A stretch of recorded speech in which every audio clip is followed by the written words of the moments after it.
Hi everyone, Amber Kanoy here for Everyday Kentucky. We are at the Kentucky Blood Center and Eric Lindsay is with us. We hear so much about the need for blood. I mean, how much do you really need on a daily basis for what we're currently seeing in the area? So we like to have about 400 donors a day come in at all of our donor centers, all of our mobile drives, in order to supply 70 plus hospitals.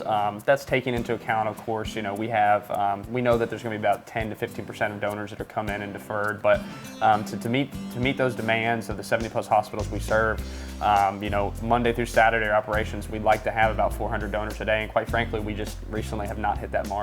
Yeah, it seems like a really large number. It is a large number, and that's why we're constantly asking folks to come in, and there's a reason behind it. That's because that's a big number, and we know that about 62 to 65% of the population is eligible to donate, but unfortunately only about 3% consistently do. So that's why we're constantly making appeals. That's why we're constantly trying to get folks, whether it's coming up with fun thank you items or trying to educate people about how easy it is to donate blood. It's because there's a very real need. There's a number we have to hit, and just quite frankly, we don't hit it as much as we'd like to in order to serve our 70 plus partners.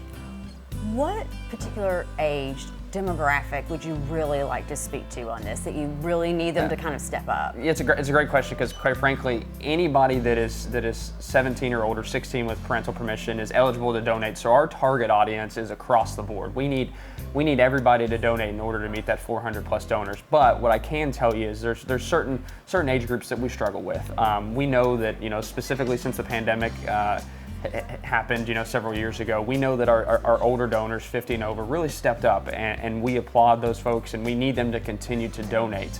But just to be frank, I mean, we know that if we're looking down the line, what's the overall health of our industry, we know that 10 to 15 years, those numbers are probably not sustainable. Right. And so we need younger donors to step up. When we look at the data, donors aged 20 to 34, unfortunately, over the years, that numbers has continued to decrease. And so that's why we try to do things like we did the Taylor Swift tickets. And we're trying to market to younger donors. But to answer your question, back to we need everyone. Anybody that's eligible to donate, we need you to come in and do it. And real quick, for someone who's not donated, what would you tell them?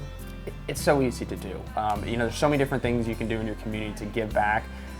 My appeal to you is blood donation is one of the easiest things. It doesn't cost you any money to do. It only takes about 30, 45 minutes, and with the way we split our blood products, you're going to save up to 3 lives. So if you're looking to give back, this is something that's really easy to do. All right, go online, learn more? Go on to kybloodcenter.org.